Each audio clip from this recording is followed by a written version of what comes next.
Bonjour chers auditeurs et chères auditrices, nous nous retrouvons aujourd'hui mardi 3 juin pour Il était une fois. Nous allons méditer sur l'évangile selon Saint Jean le chapitre 17, les versets 1 à 11. En ce temps-là, Jésus leva les yeux au ciel et dit : Père, l'heure est venue, glorifie ton Fils afin que le Fils te glorifie. Ainsi, comme tu lui as donné pouvoir sur tout être de chair, il donnera la vie éternelle à tous ceux que tu lui as donnés.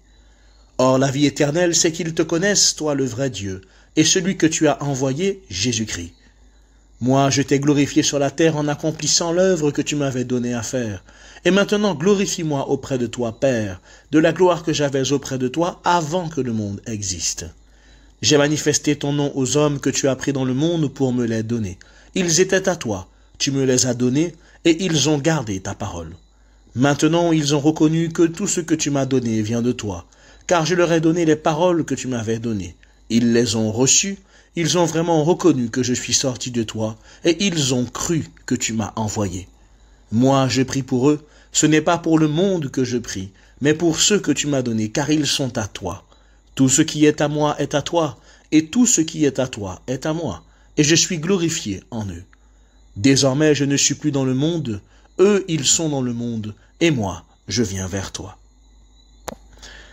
Frères et sœurs, voilà, nous poursuivons notre série de sermons sur les dons de l'Esprit Saint. Et aujourd'hui, dans l'Évangile, le Seigneur, prie pour ses apôtres. Il prie vraiment pour qu'ils reçoivent l'Esprit Saint. Et il prie justement pour que les apôtres aient cette lucidité d'être préservés dans des attitudes qui les éloignent de Dieu. Ça, c'est la première chose. Et que justement, le Seigneur les garde au milieu du monde. On voit vraiment que, frères et sœurs, Jésus veille à ce que ces apôtres ne soient pas laissés seuls. Il les confie au Père en sachant bien que l'Esprit leur sera donné justement pour les conseiller. Et ça tombe bien parce que, frères et sœurs, c'est justement sur ce don de l'Esprit que nous allons méditer ce matin. Le conseil. Vous voyez, Jésus prie pour leur unité. Et il signe que les décisions justes ne viennent pas que de l'écoute mutuelle et de la communion, mais il leur trace une direction. Il leur dit, voilà, je vous donnerai l'Esprit Saint et que c'est lui justement qui, en plus de votre écoute mutuelle et de votre communion, vous donnera la direction à prendre. Et frères et sœurs, le don de conseil, eh bien, c'est un peu pareil, une lumière, hein, un éclairage, si vous voulez, que l'on reçoit par l'Esprit Saint, qui est infusé en nous par l'Esprit Saint, et qui nous aide à décider selon la volonté de Dieu, particulièrement dans les situations difficiles, les situations où on est incertain, et les situations qui sont délicates. C'est-à-dire que c'est comme si on avait une sorte d'instinct spirituel, voilà, une sorte d'éclair intérieur, de lumière intérieure, qui orientait nos choix. Vous voyez, soit pour nous-mêmes, soit pour conseiller les autres. Et donc c'est pas une question de stratégie, hein, c'est pas quelque chose qu'on planifie, ou c'est pas une sorte de bon sens, si vous voulez. Mais c'est vraiment une sorte d'éclairage, une sorte de décision ou de discernement par rapport à une décision qui vous vient de manière surnaturelle et qui éclaire justement tout le choix que vous aviez à faire. Et ça, frères et sœurs, le conseil, les pères de l'Église nous diront que le don du conseil fait éviter les pièges du malin, non par ruse humaine, mais par inspiration divine, disait Grégoire le Grand. Et donc, le conseil de l'Esprit Saint protège le cœur contre les fausses options, justement, contre tout ce qui ne vient pas de Dieu, tout ce qui est séduisant et reluisant de prime abord, mais qui, en fait, dans le creux, est trompeur. Oui, saint Augustin dira, l'Esprit parle dans l'intime. Il conseille l'âme docile et il la dirige sans la forcer. Donc, vous voyez, ce don de conseil, il agit, frères et sœurs, sur notre conscience, voilà, sur ce qui nous aide à discerner le bien et le mal. Vous voyez, ça va jusque-là. Mais à condition, justement, que on puisse cultiver aussi la vertu de prudence et vraiment garder une âme pure. Vous voyez, saint Thomas d'Aquin disait, le don de conseil perfectionne la vertu de prudence. Il vient de Dieu pour guider dans les décisions concrètes en vue de la vie éternelle. C'est-à-dire que le don de conseil, c'est certes pour vous aider à savoir si vous allez à gauche ou à droite, mais c'est surtout aussi pour vous aider à discerner où est le chemin de Dieu, où est l'œuvre où Dieu vous attend dans votre vie concrète. C'est-à-dire que ça ne concerne pas uniquement votre vie présente, frères et sœurs. Ça va aussi toucher à votre chemin de sanctification. Où est-ce que vous devez aller pour vous sanctifier? Ce que vous devez faire pour continuer à vous sanctifier. C'est ça le don de conseil pour vous-même. Et après, c'est aussi le don de conseil par rapport aux autres, où vous êtes en mesure d'aider, de conseiller les autres, de les aider à voir l'éclairage dont ils ont besoin pour avancer. Et donc, frères et sœurs, comment reconnaître le don de conseil? Eh bien, le don de conseil, il est à l'œuvre quand on fait un choix difficile et une idée claire, une idée paisible s'impose à toi, un peu comme une lumière intérieure. Comme si tu étais dans des délibérations et puis, tac, tout d'un coup, tu as cette idée-là qui vient, tu as cette lumière-là qui vient et qui, en fait, règle tous les problèmes.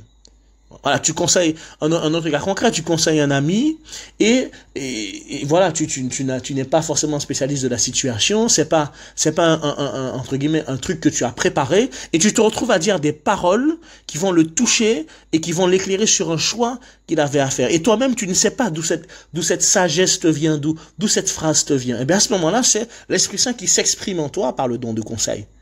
Voilà, un autre cas encore, tu discernes une porte fermée dans ta vie, voilà, et tu reçois, tu es face à un échec, tu es face à une déception, et tu reçois cette espèce de motion intérieure qui te dit, ce n'est pas le bon moment, ne recommence pas, ce n'est pas le bon moment. Mais comme si, à ce moment-là, l'Esprit Saint te disait, t'inquiète pas, c'est pas le bon moment, ne te relance pas dans ça, tu vas perdre du temps, tu vas perdre de l'argent, tu vas perdre des efforts, c'est pas le bon moment. Vous voyez, c'est ça, frères et sœurs, la manifestation concrète du don de conseil. Et vous voyez, un autre exemple concret, je pense que ça vous est déjà arrivé, vous sentez une inquiétude qui monte, une inquiétude face à une idée, voilà, et une idée que vous avez, ou un plan que vous avez, et puis vous savez pas pourquoi, hein, mais vous changez de direction, vous changez radicalement d'idée, sans même savoir pourquoi. Mais le fait de le faire fait que vous êtes en paix, et que vous êtes beaucoup plus rassuré. Vous voyez, vous hésitez à prendre un chemin, et puis, brusquement, vous savez pas comment, mais paf, l'Esprit Saint vous fait partir sur un autre chemin, mais vous vous laissez faire, vous êtes confiant. Vous voyez, ça peut arriver quand vous conduisez, par exemple, vous voulez prendre la Maturienne, et puis tac, l'Esprit Saint vous dit de prendre par les zones commerciales, les zones industrielles, pour rejoindre Cayenne. Vous voyez, ce sont des cas concrets de la manifestation du don de conseil. Et je donne conseil, frères et sœurs, comme je l'ai déjà dit, il se reçoit et il se vit dans la prière. Premièrement, comme la plupart d'ailleurs des autres dons, puisque l'Esprit Saint vient conseiller mon cœur. Et le moment où mon cœur est orienté vers Dieu, c'est le moment où je prie. Donc, vous voyez, frères et sœurs, pour vivre de ce don de conseil, il nous faut, eh bien voilà, pouvoir pleinement cultiver dans la prière cette relation avec l'Esprit Saint. Ensuite, il nous faut, frères et sœurs, savoir faire le silence et la paix en nous. Et ça, je pense que c'est le plus difficile pour beaucoup de personnes. Voilà, l'Esprit Saint, frères et sœurs, et Dieu en général, ne n'agit pas dans l'agitation. Il agit dans le calme, il agit dans un esprit qui est apaisé, dans un esprit qui n'est pas distrait. Donc, frères et sœurs, si vous devez recevoir un conseil, eh bien, il vaut mieux le recevoir quand vous êtes à l'écoute. Et cette écoute-là, frères et sœurs, eh bien, elle est possible dans le silence et dans le recueillement intérieur. Et le don de conseil, frères et sœurs, il passe aussi par les personnes que vous connaissez, ou par les personnes qui cheminent, que vous connaissez. Vous voyez, qui peuvent vous parler, voilà, qui peuvent avoir une parole pour vous réconforter, des frères spirituels, un prêtre, un ami, une religieuse. Vous voyez, à travers tout ça aussi, vous recevez, frères et sœurs, des dons de conseil. Il est aussi important de noter que, frères et sœurs, quand vous vous rappelez, et là c'est faire mémoire, ça j'ai déjà eu l'occasion de le dire longuement, c'est important de faire mémoire des grâces que vous avez reçues, parce que quand vous faites mémoire des grâces que vous avez reçues, eh bien vous vous rappelez comment Dieu vous a guidé dans le passé, et donc ça aiguise votre discernement pour voir où est-ce que Dieu veut que vous alliez aujourd'hui. Vous voyez, on lit le passé pour mieux anticiper l'avenir. Et donc ça, frères et sœurs, c'est ce qui est beau. C'est ce qui est beau. Et surtout, une dernière chose, dans le conseil, frères et sœurs, il faut qu'on sache être pétri des évangiles, parce que quand on est pétri des évangiles, on sait ce qui est conforme à ce que Dieu demande et ce qui ne l'est pas. Ce que Dieu veut et ce que Dieu ne veut pas. Et donc on peut tout de suite discerner quand c'est notre esprit à nous qui s'exprime, ou quand c'est l'esprit de Dieu qui parle. Quand c'est notre esprit à nous qui s'exprime, il ne sert pas toujours Dieu, et parfois même il va à l'encontre de ce que Dieu veut. Or quand c'est l'Esprit Saint qui s'exprime par le don de conseil, c'est toujours conforme à ce que Dieu demande. C'est un peu comme une boussole intérieure, si vous voulez. Et donc ça, c'est vraiment des critères qui sont indispensables, frères et sœurs, à vraiment la mise en œuvre et la réception de ce don de conseil. Parce que c'est vraiment important, frères et sœurs, surtout aujourd'hui, quand on voit que beaucoup de chrétiens, beaucoup de chrétiennes sont perdus sur leur chemin, ne savent pas où aller, ne savent pas comment faire, mais qu'on voit qu'ils sont justement prisonniers du bruit, qu'on voit qu'ils sont prisonniers, prisonniers donc de décisions impulsives. Voyez, qui ne prient pas assez. voyez, c'est frères et sœurs, je vous le redis, vous ne pouvez pas demander à Dieu de vous aider si vous ne prenez pas le temps de vous arrêter pour prier. Beaucoup de gens décident de manière hâtive de ce qu'ils vont faire. Beaucoup de gens sont entêtés, ils ont décidé de ça, eh bien ça va se faire comme ça. Voyez, et qui en fait dans le discernement ne veulent pas que Dieu leur montre le chemin, veulent que Dieu confirme leur plan. C'est-à-dire que je dis au Seigneur, je dois aller à droite ou à gauche, mais j'ai déjà décidé, et entre guillemets, Dieu doit dire, je soumets ça à Dieu juste pour que Dieu me confirme que c'est bien ça. Et puis si c'est pas ça, ben je vais quand même là où j'ai décidé d'aller. Vous voyez l'entêtement. La peur du sacrifice et la peur du rejet aussi, frères et sœurs. Voilà, nous fait fuir le don de conseil. Voilà, Dieu ne nous conseille pas pour nous plaire, mais pour nous sauver, frères et sœurs. Et parfois, il y a des conseils que l'Esprit Saint suscite en nous, qui nous font souffrir, renoncer à des amitiés, renoncer à des relations, ne pas aller à certains endroits, qui nous font peut-être de la peine, mais qui sont là, frères et sœurs, pour nous aider à grandir. Et pour nous éviter justement des pièges, des tromperies, et qui pourraient justement nous valoir beaucoup de tort. Comme je l'ai dit, l'agitation et la précipitation ne sont pas de bonnes choses quand on veut recevoir le don de conseil. Le don de conseil, frères et sœurs, s'exprime, je vous le redis, dans la prière.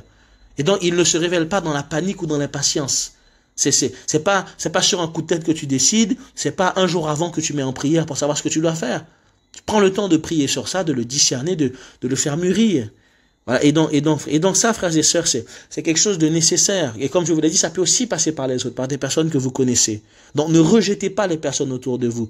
Pensez que vous n'avez besoin de personne, voilà, vous empêche d'accueillir les bons conseils que Dieu envoie aussi par les autres. Parce que de la même manière que vous avez reçu l'Esprit Saint, les autres aussi l'ont reçu. Et donc de la même manière qu'il s'exprime en vous, il s'exprime aussi dans les autres. Donc frères et sœurs, apprenons aussi, voilà, à écouter ce que les autres disent. Et pour terminer, je vous citerai simplement ce passage du psaume, le psaume 25, le verset 4, qui dit « Seigneur, montre-moi la voie que je dois suivre et conduis-moi dans ta vérité. » Alors, frères et sœurs, prions que le Seigneur, voilà, nous donne son esprit de conseil, qu'il guide nos pas dans la lumière, voilà, dans nos choix, dans nos combats, dans nos doutes, qu'il fasse entendre sa voix et qu'il nous rende vraiment dociles à sa volonté, même lorsqu'elle nous surprend ou nous dérange, pour que nous puissions, voilà, nous-mêmes devenir de bons conseillers pour les autres, mais aussi être justement, voilà, des témoins paisibles, voilà, des conseils et de la sagesse que Dieu peut donner. Au nom du Père et du Fils et du Saint-Esprit. Amen.